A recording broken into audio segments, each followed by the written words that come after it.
Pregnancy அப்போ gestational hypertension, ப்ரீ எக்லாம்சியான்னு 2 டெர்ம்ஸ் இருக்கு. நெறைய பேரு இது 2யும் கன்ஃப்யூஸ் பண்ணிக்கிறீங்க. ஜெஸ்டேஷனல் ஹைப்பர் டென்ஷன்னா என்ன? நீங்க பிரெக்னன்ட்டா இருக்கீங்க அண்ட் 20 வீக்ஸுக்கு அப்புறம் உங்களோட பிளட் பிரஷர் லெவல்ஸ் அதிகமாகுது. ஸ்பெசிஃபிக்கா 130/90க்கு மேல இருக்குன்னா அத நாங்க ஜெஸ்டேஷனல் ஹைப்பர் டென்ஷன் அப்படின்னு சொல்லுவோம்.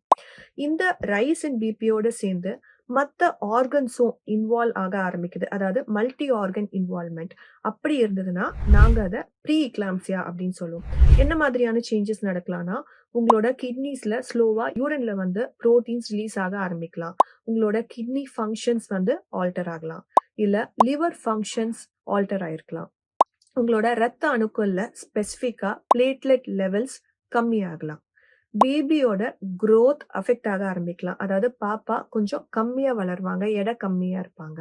அது மட்டும் இல்லாம சில சிம்ப்டம்ஸ் பெர்சிஸ்டென்ட்டா ஹெட்டேக் இருக்கிறது, நெஞ்செரிச்சல் இருக்கிறது, ஆர் சடனா ஒரு வெயிட் இன்க்ரீஸ் ஆறது, பார்வை மங்கலாறது. இது எல்லாமே ப்ரீ எக்லாம்சியா கேட்டகரிக்குள்ள போயிருங்க.